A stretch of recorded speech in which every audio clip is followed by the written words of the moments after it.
What about sunrise? What about rain? He sort of knew in his mind how the song was going to start. He always heard the finished product in his head from day one. I think he's a perfectionist for melody, so whether you're 8 or 80, you find something in his music that you like. And Michael had humanity in his music. People feel Michael's music because he felt it.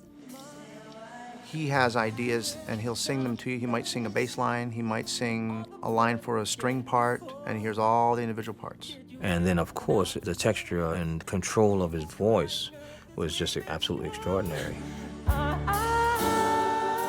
He painted mosaics with his voice like, you know, Michelangelo paints pictures. He had the voice of the Sistine Chapel.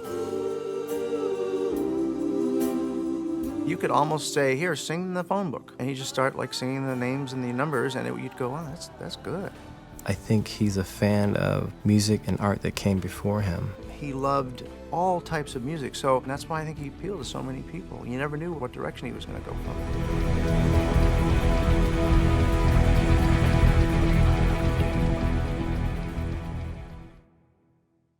One of the first things I ever had to do with him after I got hired, one day we came in and it's just me and Michael, and he pulled out a printout of the fans' opinion on what we should do for the tour. So he had a list of all the songs and how they voted and what was #1 all the way down. Hundreds of thousands, if not millions of people were voting, fans were voting, and we would get these lists. And Michael would just smile and nod. He knew, I mean, because the minute that he announced, and he said, I'm doing this for the fans. He said, look at my list, Bearden. I have this list, and this is what the fans want to hear, and I have this list, and look at my list, and I still don't have any J5 or Off the Wall on here. He was just agonizing over this list. The hardest part for us was, you know, getting this down to a length that was responsible. Because he loved every single song, but we had to cut the set list down. And he said, okay, Bearden, you choose it. And I would choose one, and he literally would go, oh, no, how can we not do that? We can't do that. And I said, well, Michael, you don't want to be on stage 3 hours. No, I don't. And I'd say, what about You Are Not Alone? You Are Not Alone? I can't let You Are Not Alone go. That was my first #1 song all across the world at the same time. Okay, so I'll take out a verse on that one. Okay, can we do that? He'll go, okay. But that's gonna hurt the girls, Bearden, that's gonna hurt the girls. In the end, he did it.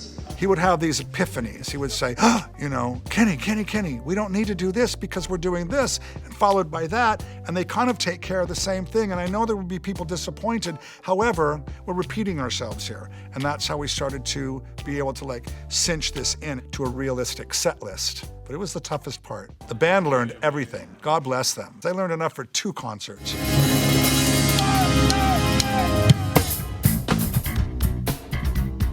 I can't remember exactly how many songs we learnt, but it was quite a few. I mean, it would have been easier if he only wrote a couple of hits. You know, it's like, then we, you know, it would have been fine. But he had so many hits. I mean, the show could have gone on for 10 hours with all of his records.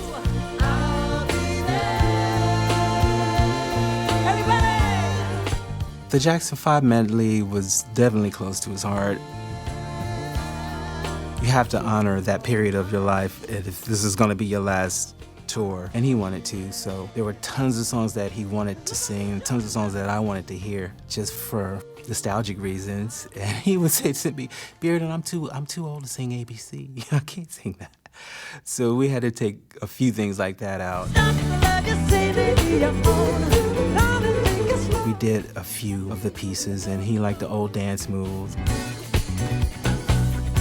So some things we wanted for himself, for instance, Heartbreak Hotel. I was just playing around with it one day, and of course the band jumped right in because they're great, stellar musicians. And he said, oh man, I would love to do that. I said, why can't we do it, MJ? It's just production value. I can't just do it. We gotta have a thing around it, and I just don't want to cheat the fans. I don't want to cheat the fans. And so we didn't put it in, and there's a few more like that.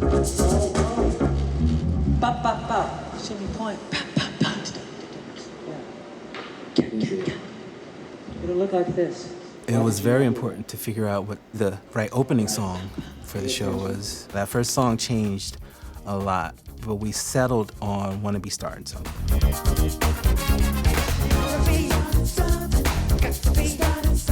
It was just such a celebration song and just great great to open with. It's an anthem, it's a dance thing for him, and something he could just warm up to. The audience loves that song. There were new ways and unique ways we transitioned songs and arranged, and there's a great thing that MJ has for The Way You Make Me Feel. We do it in a slow, jazzy kind of thing like that, and MJ's just really singing and milking the moment and simmering, as he would say often. And then we would just kick off into the song. Wait, no, No, my friends. No, you gotta let it simmer. All right? Yeah. It's got a moment where it has to simmer. That's right. Not letting it simmer.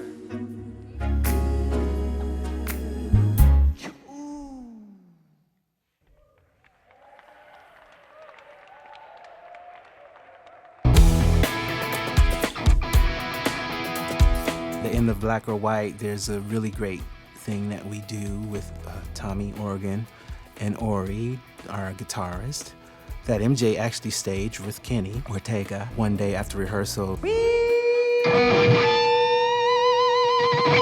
wanted me to have an extra moment in that song, so he wanted me to hit the highest note.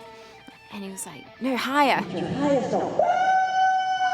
So I was like, okay, I'll try to find a higher note, but it was a funny moment because I don't think there was a higher note playing in the key of that song.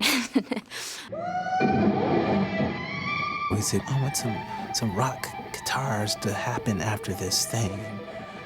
So we came up with an arrangement and presented it to Michael, and he helped stage it, and he really loved it. And Tommy and Ori did a stellar job on this moment in the show. Black or White was a song that me and Ori soloed on, and I got a chance to go to the front and solo, and then go to the side of the stage, put the guitar behind my back, and that's how I express myself through my solos, and run around the stage and just express myself. So I really enjoyed that song.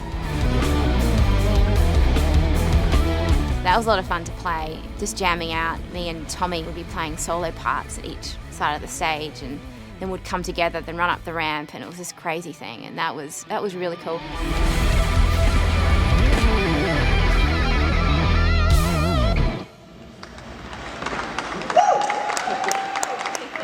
There's a beautiful song that MJ has called Stranger in Moscow. Unbelievably beautiful song.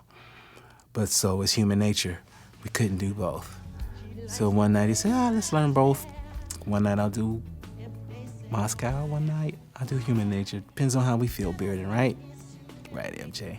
Get me out, bam. Something right there. Into the nighttime. I'll go in the dressing room before the show. We figure out what it is. Call it on the stage, old school. So the set list never was really finalized. Let me take a bite.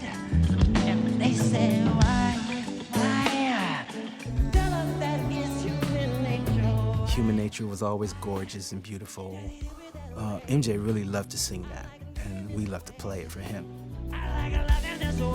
So that was one of my favorites. You can't choose. Everything you play with MJ is great.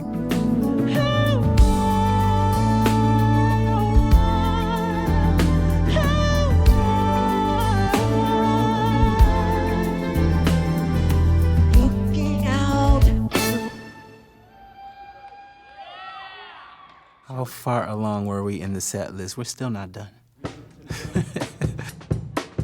What's going to happen in London is going to be 2 snare drums. Yeah, I love playing Thriller too, and the end of Thriller, which was threatened, which was like really funky and cool when the ghouls sort of come back to life. I think that was the favorite thing that the band loved to play because it was just extremely funky. Just so fun to play. At one point, it was only 8 measures, and we were just like, oh, we want to play it longer. And then it blossomed to 32, and the band we just really loved to play that.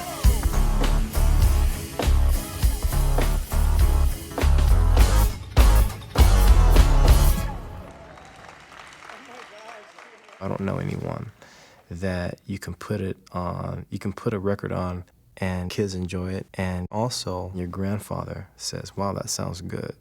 From a musician's point of view, I'll tell you exactly why Michael's music is so popular.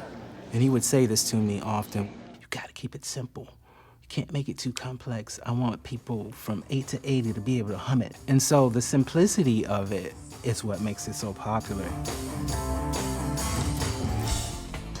I didn't realize there was so many rhythm parts to his songs. So not only was I playing the lead parts, learning some of the funky rhythms and sort of R&B stuff was just new to me. So I learned so much, doing that and listening very carefully because he was so particular about all of his parts in his music. So it made me respect him even more. It's palatable for people to get it. They can dance to it. It's a lot of complexity to it, but it sounds simple. And it seems like when he sings, he's reaching out and he's touching you. He's putting his hands on, make you move. And all of us musicians, creative people, have that. But some, only a chosen few, have it to the depth and the degree that Michael had it. And he had the greatest I've ever seen. He has a lineage of being able to go back and look at Fred Astaire, Elvis, or everyone that came before him. And he's learned from that, and he's put it all in one rocket ship. That was part of his genius in that he loved hard rock. He loved opera. He loved classical music. So that was incorporated into his music. He wasn't just a one-trick pony. A little bit more behind the beat. Yeah. Jump, jump, It's not the right sound, like so you're imagine dragging this is yourself the out of right bed. sound. Who would have thought a guy who was nurtured under the wings of Motown would at some point go, I'm gonna get the hottest rock guitar player right now and do a blazing solo on one of my songs. He was open to being pushed in different directions. He would say, well, I want to do this there, and I want to do this. And I would say, yeah, but can we try this? He would say, oh, okay, let's try it. And that right there just lets you know what kind of an artist he was, because he had so much success and he still was open to having more, to learning more. Yeah, that's a cool move. Okay. He just was the kindest guy, but when the music hits, when the music starts, it's a different Michael. It's a whole other ball game. It was just amazing working with him. He's such a musical genius, and all the hooks and everything in his songs. He just reached so many people, and his music we played forever. All his music, he had something positive to say and to try to help people, to get over their problems, letting you know that he was just as human as you are. Michael used to walk around saying, it always had the sizzle. I'm quoting him directly. He would say, I mean this in love, guys, but you gotta have the record. And then we're gonna go beyond that because people are paying to come and see us. We have to give them the best. I mean, he was a perfectionist in every way. That's why we rehearse. It's okay, it's okay. Right here on this one. They wanted us to take those 8 out, so now. It's okay no. So now It's a you little want too right soon. there. Yeah. You don't feel totally nourished by